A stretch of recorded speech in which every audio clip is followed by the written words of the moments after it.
Okay, methyl alcohol is toxic.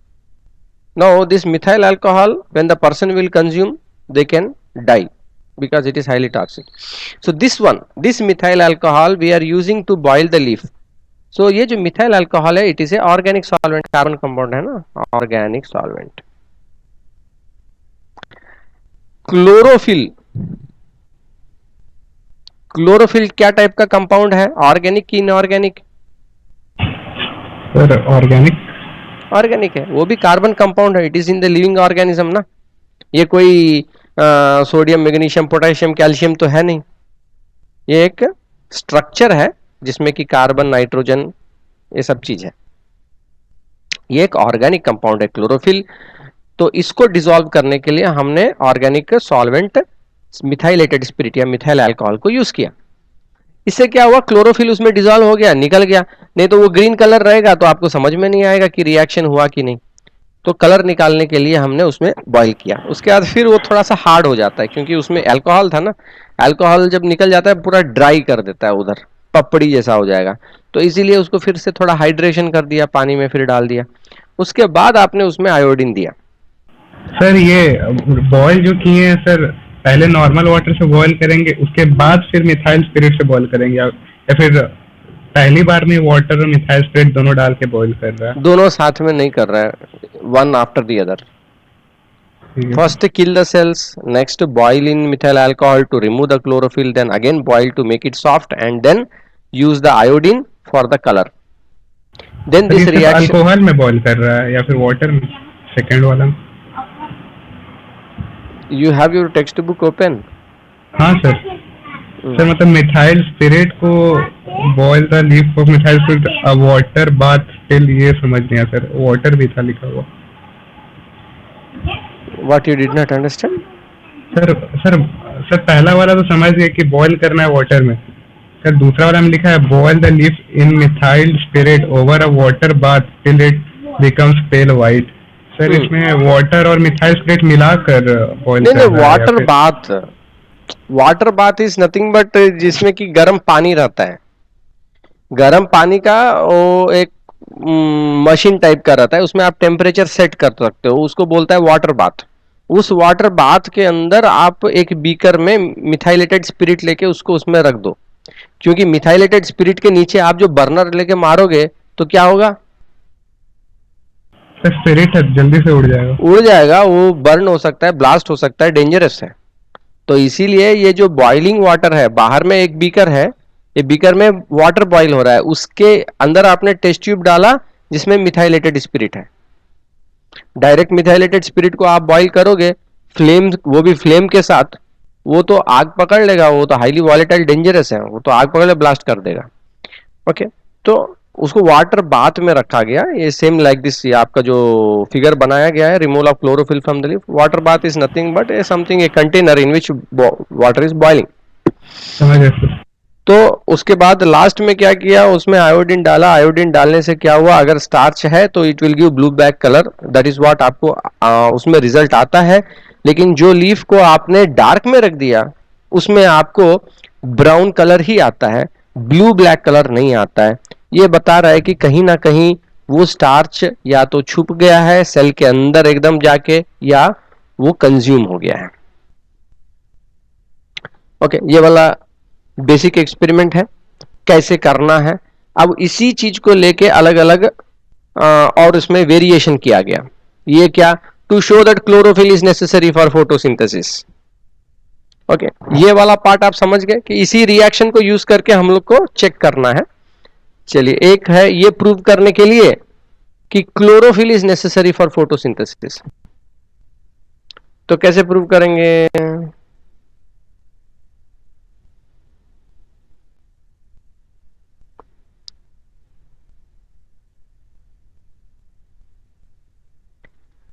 Chlorophyll हटा दो, chlorophyll रखो इसी टाइप का।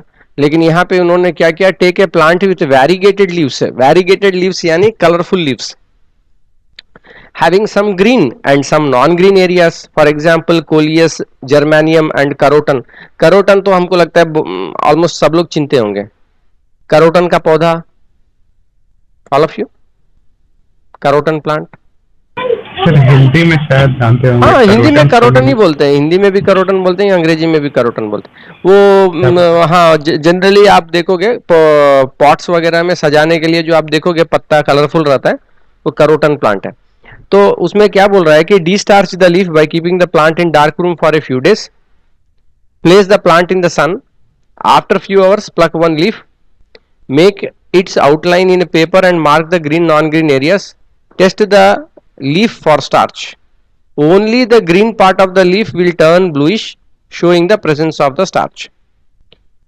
तो फर्स्ट इन्होंने क्या किया, डार्क रूम में रख दिया कुछ दिन के लिए, तो इससे क्या होगा, जो पहले का उसका स्टार्च है वो सब कंज्यूम हो गया।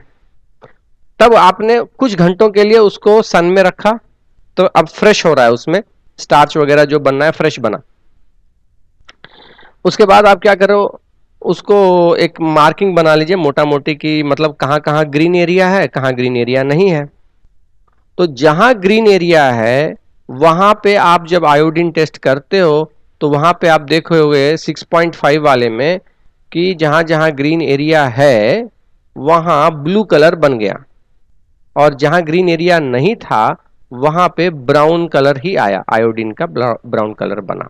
ओके, तो इससे पता चलता है कि ग्रीन कलर जरूरी है स्टार्च बनाने के लिए। और यह भी आपको समझ में आ रहा है कि स्टार्च जो बनता है वो ज्यादा इधर उधर उड़ता नहीं है। नहीं तो माइंड में हमारा तो वही रहता है, वो कि लीफ में खाना बना, वो खाने को लेके कौन जा रहा है, फ्लोएम लेके जा रहा है, यही सब हम लोग सोच रहे हैं। लेकिन यहाँ पे जो है खाना बना, यहाँ पे स्टार्च है, वो स्टार्च वहीं पे है उसी लीफ में। बगल वाला जहां पे कि ग्रीन नहीं है वहां भी वो नहीं गया। क्या ऐसा हो सकता है, क्या ये करेक्ट है, ऐसा होना चाहिए? लीफ में फ्लोएम है या नहीं है? हाँ सर है। क्या लीफ के हर सेल को खाने की जरूरत है कि नहीं, फूड की जरूरत है कि नहीं? हाँ सर है। तब फिर ऐसा क्यों कि केवल ग्रीन वाला पार्ट में कलर आया बाकी में नहीं आया?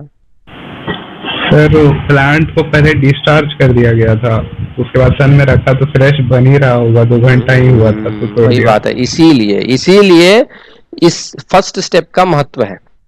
अगर ये फर्स्ट वाला स्टेप आप नहीं करोगे तो आपको क्लियर रिजल्ट नहीं आएगा, तब आपको मोटा मोटी पूरा लीफ में वैसा ही आएगा। क्यों?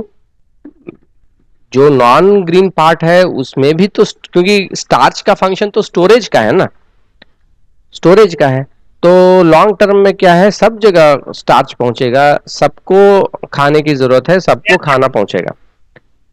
ठीक है, तो इसीलिए पहले उसको सर कहाँ पे है? Experiment 1 page 75। okay, this one all of you understood? Yes sir. Now we'll see the next one, that is to show that sunlight is necessary for photosynthesis. This is very easy experiment, you are able to see figure 6.6। पत्ता लिया, उसके ऊपर एक काला कागज shape काट करके जो शेप आपको पसंद आए चिपका दो और सनलाइट में रखो। जिस एरिया में लाइट का एक्सपोजर है वहां आयोडीन टेस्ट में आपको ब्लू कलर आएगा, और जो वाला एरिया ढक गया जहां सनलाइट नहीं पहुंचा वहां स्टार्च नहीं बना और आपको ब्राउन कलर बनेगा। तो इससे समझ में आता है कि अगर सनलाइट नहीं रहा तो स्टार्च नहीं बनेगा। Okay, so sunlight is necessary for photosynthesis, इसमें कोई डाउट? सर इसमें ब्लैक कलर जरूरी नहीं है ना, ब्लैक पेपर? हाँ, उसको ब्लॉक करना है, सनलाइट को ब्लॉक करना है, और लाइट को ब्लॉक करने के लिए तो ब्लैक बेस्ट रहेगा। सर ग्रीन भी यूज करेंगे तो रिफ्लेक्ट हो जाएगा? ग्रीन भी यूज करोगे तो रिफ्लेक्ट, इट डिपेंड्स, आप मोटा ले लो, ग्रीन ही आपको जब लगाना है तो मोटा पेपर ले लो ताकि लाइट अंदर नहीं जाए, बस, और क्या, उससे कोई फर्क नहीं पड़ता। ब्लैक यूज करो ग्रीन यूज करो, ब्लैक इसीलिए बोला ताकि एकदम डार्क टाइप का जाए, थोड़ा पतला भी रहे पेपर तो कोई दिक्कत नहीं है। ब्लैक क्यों आपको लग रहा है पेपर ब्लैक? सर क्योंकि ब्लैक कलर एब्जॉर्ब कर लेता है, सब लाइट को एब्जॉर्ब कर लिया, जब सबको एब्जॉर्ब कर लिया अंदर कुछ जाएगा नहीं, है ना। इसलिए अगर आपका पेपर हल्का फुल्का पतला भी रहा तो काम चल जाएगा, आपको स्पेशल थोड़ा मोटा पेपर ये वो कहीं से खरीद के लाने की जरूरत नहीं है। अगर आपके पास काला कागज है, अगर आपके पास नहीं है, आप दूसरा कागज यूज करना चाहते हो तो मोटा वाला कोई कागज यूज कर लो, कोई दिक्कत नहीं। Next, to show that carbon dioxide is necessary for photosynthesis, 6.7 आप देखिए फिगर।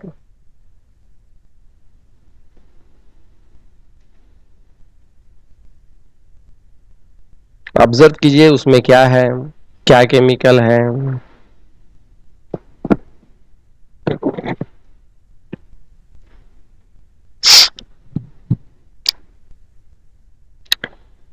किसी को कुछ समझ में आ रहा है? पोटेशियम हाइड्रोक्साइड का यहाँ क्या काम हो सकता है? इसके पहले भी हमने पोटेशियम हाइड्रोक्साइड का एक इंपॉर्टेंस देखा है, क्लास 9 में भी रेस्पिरेशन वगैरह के चैप्टर में यूज किया। तो सारा मॉइस्चर एब्जॉर्ब मॉइस्चर के लिए नहीं है। कार्बन डाइऑक्साइड, कार्बन डाइऑक्साइड को निकालने के लिए हम लोग पोटेशियम हाइड्रोक्साइड का यूज करेंगे, और नहीं तो एक और चीज को यूज कर सकते हैं। क्या है वो? उसके थ्रू जब वो गैस जाता है कार्बन डाइऑक्साइड, तब उसका colour lime water turns milky हो जाता है। Okay, so calcium hydroxide, calcium hydroxide आप यूज कर सकते हैं कार्बन डाइऑक्साइड निकालने के लिए। आप पोटेशियम हाइड्रोक्साइड को भी यूज कर सकते हैं कार्बन डाइऑक्साइड को निकालने के लिए। कार्बन डाइऑक्साइड तो लीफ से निकल रहा है ना। These two can be used to remove carbon dioxide. Okay. Priyatosh, yes sir. क्या लग रहा है ये experiment? Carbon dioxide is necessary for photosynthesis, क्या समझ में आ रहा है आपको? बताइए सर। अगर sir carbon dioxide sir intake ही नहीं करेगा सर लीफ के थ्रू, तो सर फूड कैसे बनाएगा? तो यहाँ पे जो जिस तरीके से इन्होंने सेट किया, देखिए आधा पत्ता जो है फ्लास्क के अंदर है, आधा पत्ता फ्लास्क के बाहर है, और फ्लास्क के अंदर हमने केमिकल रखा पोटेशियम हाइड्रोक्साइड, और ये हमको पता है कि पोटेशियम हाइड्रोक्साइड कार्बन डाइऑक्साइड को अब्जॉर्ब कर लेता है। इसका मतलब है कि फ्लास्क के अंदर कार्बन डाइऑक्साइड नहीं मिल रहा है प्लांट को, लीफ को। तब आपने नो कार्बन डाइऑक्साइड वाला कंडीशन आधे लीफ में रखा, और बाहर वाले को तो कार्बन डाइऑक्साइड मिल ही रहा है। इसके बाद आपने क्या किया,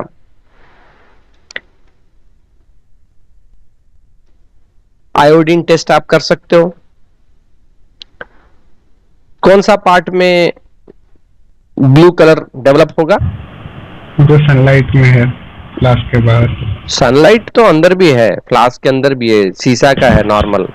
सर जो फ्लास्क के बाहर है, जो हाँ, जो फ्लास्क के बाहर है, जो फ्लास्क के बाहर है उसको कार्बन डाइऑक्साइड मिल रहा है, वो ब्लैक कलर फॉर्म हो जाएगा क्योंकि उधर स्टार्च बनेगा, फोटोसिंथेसिस हो रहा है।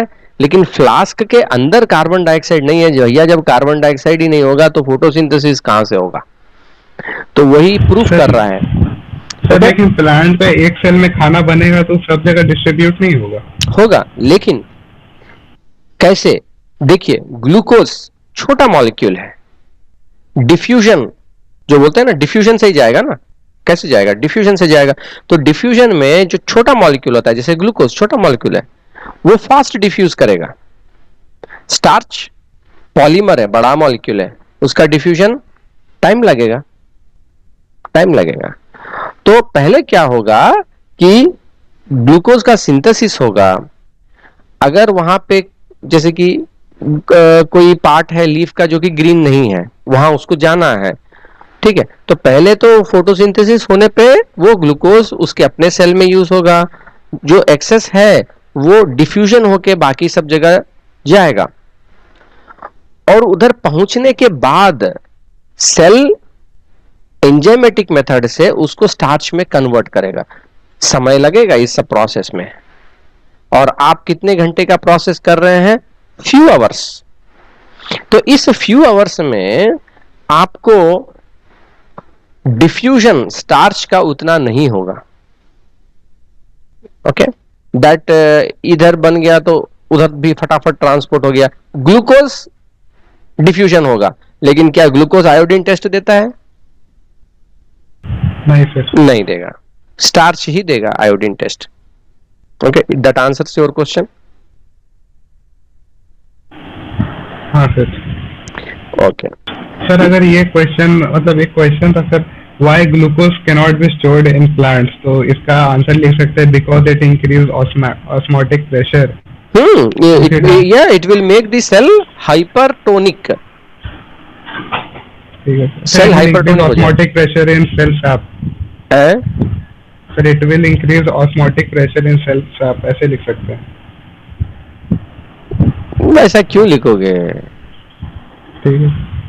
लिखोगे हाइपरटोनिक हो गया। अब ऑस्मोटिक प्रेशर बढ़ा देगा। क्या है ऑस्मोटिक प्रेशर का मतलब बताओ? टर्म जब यूज करते हैं ना, टर्म का तो प्रॉपर डेफिनेशन और मीनिंग भी तो पता होना चाहिए। What is osmotic pressure? Sir जो सेल सैप सेल वॉल कर देता है। ओके, ऐसा मत बोलो, you go through that. Next, to show that oxygen is produced during photosynthesis. Okay, no, oxygen is produced during photosynthesis, इसको अगर प्रूव करना है तो ये एक्सपेरिमेंट तो आप छोटे क्लास से ही पढ़ रहे हो, छोटे ही क्लास से पढ़ रहे हो। अगले पेज में देखिए फिगर 6.8। पौधा का क्या नाम है?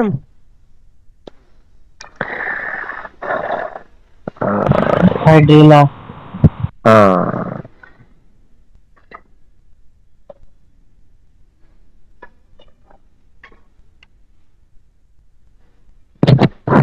समय आप देखिए 6.8 का फिगर, और आप बताइए इसमें आपको क्या समझ में आ रहा है?